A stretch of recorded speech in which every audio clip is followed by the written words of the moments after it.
მოგესალმებით, მიესალმებით ჩვენს მაყურებელს. დღეს შევნახეთ რიგითი ცირკი, ივანიშვილის კარზე მოწყობილი რიგითი ცირკი. აი, როდესაც უსმენდი პროკურატურის მხარეს, სახელმწიფოს მხარეს, რომ სიცხვილი მკლავდა, რომ 2025 წელს ეს ტრიალებს ჩემს ქვეყანაში და მეორე მხრივ აქეთ უყურებდი არა მარტო ჩემს ძალიან მაგარ კოლეგებს, ვეფხვიე კასტრაძეს და ჩემს ძვირფას ბატონ კაძელაშვილს, არამედ ასევე უყურებდი ბავშვებს, ახალგაზრდებს და აი, იცით ამახსენებოდა სიმწრით, აი, ტიტუშკები რომ მოყარეს 50-60 კაცები რომ მოყარეს ნაძვის ხეზე, რომ ნაძვის ხეს ითხოვენ ბავშვებიო. აი ეს 60 წლის კაცები რო იყვნენ, ეს შაუბნელი პუტინო ჰაბიტუსის ქოცები აქ მოყრილი, ვითომ და ბავშვები და მართლა ბავშვებს, გულანთებულ წესიერ, ძალიან მაგარ ბავშვებს, ვისიც არის მომავალი და ვისიც არის ეს ქვეყანა. დღეს ასამართლებენ აბსურდულ, ეგრეთ წოდებულ რაღაცა ბრალდებაზე, მაგრამ ეს ყველაფერი არის დროებითი და წარმავალი და ამას ვახსენებდი დღესაც, როდესაც იქ აი სიმწრით შევცქეროდი აი ამ სამარცხვინო პროცესს, ეს ყველაფერი არის წარმავალი, ეს არის ნერვების ომი, აქ უნდა ვიყოთ მტკიცე და უნდა ვიცოდეთ და გვჯეროდეს, რომ ჩვენ გავემარჯვებთ თან ძალიან მალე და თითოეული მათგანი იქნება თავისუფალი და მათ ეცოდინებათ და მათ ოჯახებს, რომ ამ ადამიანებმა საკუთარი ძალიან გამორჩეული წვლილი შეიტანეს ამ ბოროტმოქმედის სამარცხვინო რეჟიმის დამარცხებაში. რეჟიმის, რომელიც ამ ქვეყნის ისტორიაში შევა როგორც ყველაზე სამარცხვინო, ყველაზე ანტიქართული და ანტისახელმწიფოებრივი ფენომენი, რაც კი ოდესმე არსებულა რეჟიმი, რომელმაც ყველაფერ ქართულს, ყველაფერ წესიერს, ყველაფერ ევროპულს და ყველანაირ საღაზრს უღალატა და ცელი გამოუსვა. რუსეთის დავალებით იმისათვის, რომ რამდენიმე ადამიანს, 10-მდე ადამიანს და მათ ქვევით უფრო ფართო კლეპტოკრატიულ კორუმპირებულ რაღაცა შანტრაბას დიდძალი ფული ეშოვა. აი ჩირგვებში ჩამალული კობახიძე მთელი თავისი დანარჩენი ცხოვრების განმავლობაში და ამ ქვეყნის ისტორიის განმავლობაში იქნება ცნობილი როგორც ადამიანი, რომელმაც უღალატა ყველაფერ ქართულს და რომელმაც რუსეთის, ირანის, ჩინეთის და სხვა ავტოკრატიების მოსაწონი პოლიტიკა ატარა ამ ქვეყანაში და აი ეს ბავშვები ძალიან მაგარი ჯერ არა აქვთ მათ სასჯელი განსაზღვრული ამ ქვეყნის მომავალი. მაგრამ როგორ გესახებათ, როგორ ფიქრობთ, რა პროცესის შედეგად შეიძლება დატოვონ მათ საპატიმრო? პოლიტიკური ცვლილების. მე პირადად არაფერი სხვა არ მესახება. ჩვენ ხედავთ, რომ დავიწყოთ იქიდან, რომ აი ამ წლების განმავლობაში არც ერთი საქმე ფაქტობრივად, რომელიც ივანიშვილმა აღმოჩნდა თავის ოპონენტებს, არ დასრულებულა სამართლიანი ბოლოთი. ფაქტობრივად ყველა შემთხვევაში თუ არა, ყველა შემთხვევაში ჩვენ ვნახეთ, რომ ეგრეთ წოდებულმა სასამართლომ, რომელიც არ არის სასამართლო, არამედ წარმოადგენს ქართული ოცნების პოლიტიკური საბჭოს გაგრძელებას და მის საცეცს, ჩვენ ვნახეთ, რომ ყველა ჯერზე ეგრეთ წოდებულმა სასამართლომ ადამიანები დასაჯა, იმიტომ რომ იქ ციხესიმაგრეში გამოკეტილ ბატონ ბიძინას ისინი არ მოსწონდა ერთი, მეორე თუ მესამე მიზეზით. ახლაც კონკრეტულად აი ამ აქციების დროს დაპატიმრებული ადამიანები ვის შემთხვევაში ჩვენ ვნახეთ ეგრეთ წოდებული სისხლის სამართლის საქმეების წარმოება. ჩვენ ვნახეთ, რომ ყველა მათგანს ფაქტობრივად ვისაც უკვე ვისი განაჩენის დადგა, ყველა მათგანს მიესაჯა, ხო? ყველა მათგანი იქნა ცნობილი დამნაშავედ, ჭყალებში. ამიტომ არავითარი განსხვავებული მოლოდინი ამ რეჟიმის პირობებში არ მაქვს და ამიტომაც ყველამ ერთად უნდა გავაგრძელოთ ბრძოლა იმისათვის, რომ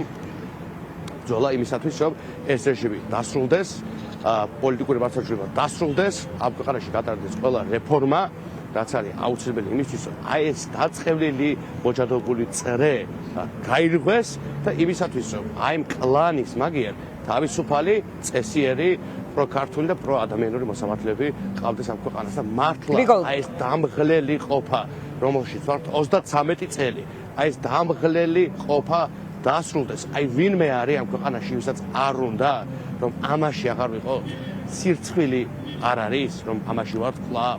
2025 წელია მარსზე წასვლაზეა საუბარი და ჩვენ კიდევ ერთხელ ვარკვევთ სასამართლო რატომ არ გვაქვს თავისუფალი, როგორ მოხდა, რომ კიდევ არ გვაქვს თავისუფალი სასამართლო, როგორ მოხდა, რომ იგივე ნაძირალა მურუსიძე და მისი ამსულები მარსზე წამსვლელი და წასული ხალხი ისეთ რაღაცებს არ ყვევენ, გრიგოლ, რომ ვერ წავალთ. მარსზე წასული ხალხი თქო, ეხლა ისეთ დისკუსიებშია და ისეთ რამეებს არ ყვევენ, რომ არაუშავს ჩვენ თუ გავარკვევთ ოდესმე როგორი გვექნება სასამართლო, კარგი იქნება.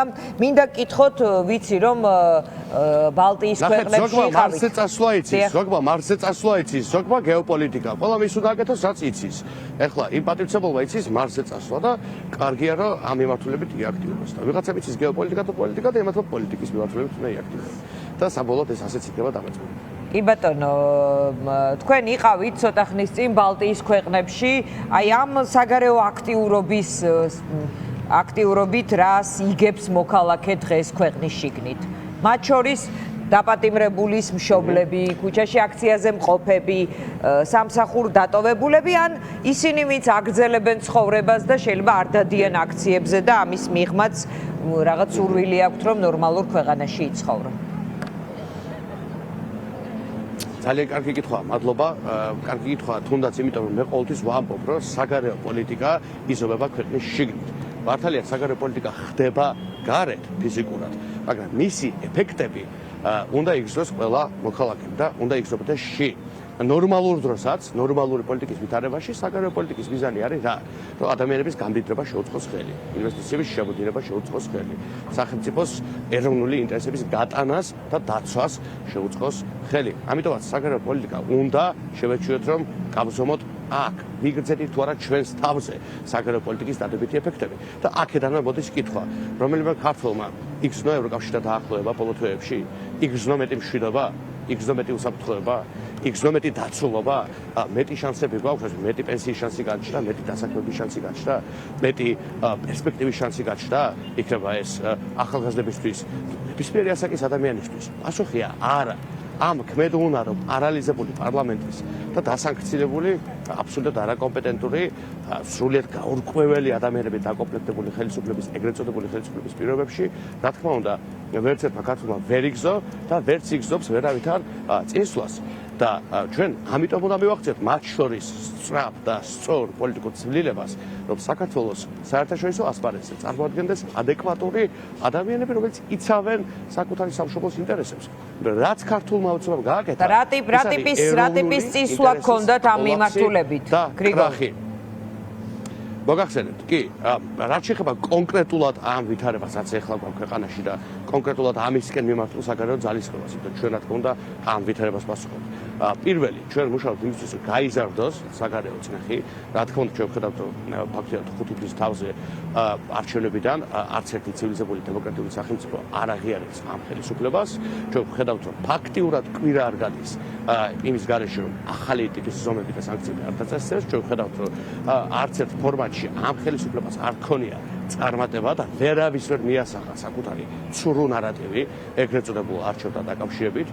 არავინ არ ცნობს იმას, რომ ამ ქვეყანაში 26 ოქტომბერს 2024 წლისა ჩატარდა არჩევნები და ყველა ამბობს, რომ 12 სახელმწიფო, მათ შორის ყველაზე მსხვილი სახელმწიფოები, მათ შორის გერმანია, მათ შორის საფრანგეთი და ბევრი სხვა ჩვენი პარტნიორი და ძალიან მნიშვნელოვანი სახელმწიფო და მთელი ბალტიისპირეთი და მთელი ნორდიკური პოლიტიკური ოჯახი ყველა ამბობს, რომ ძალიან ღიად ესმათ ნათქვამი აქვს, რომ ამ ხელისუფლებამ, ეგრეთ წოდებულ ხელისუფლებამ უნდა დანიშნოს ახალი არჩევნები. ჩვენ მუშაობთ იმისათვის, რომ გაიზარდოს ეს წნეხი, არა თუ შენარჩუნდეს, ამით გაიზარდოს ეს წნეხი, მუშაობთ იმისთვის, რომ წნეხი კონკრეტულად გაიზარდოს იმაზე, რომ აი ეს ტყვეები, რომელიც დღეს რეჟიმს ჰყავს, აყვანილი სინდისის პატიმრები და თავისუფალი საქართველოს ადამიანები დაუყოვნებლები იქნა გათავისუფლებული და რა თქმა უნდა იმისთვის, რომ მივახცევთ ახალ საპარლამენტო არჩევნებს და მე გეტყვით, რომ ჩვენ ამას მივახცევთ, თავარია სიმტკიცე, პროტესტის უწყლობა და იმის დახსოვება ძალიან კარგად, რომ ჩვენ ვართ მართალი ადამიანები, რომელიც ვიბრძვით ჩვენი სამშობლოსთვის, ამ სახელმწიფოს ინტერესებისთვის და შეუძლებელია, რომ მართალი გულანთებული ადამიანები დამარცხდეთ.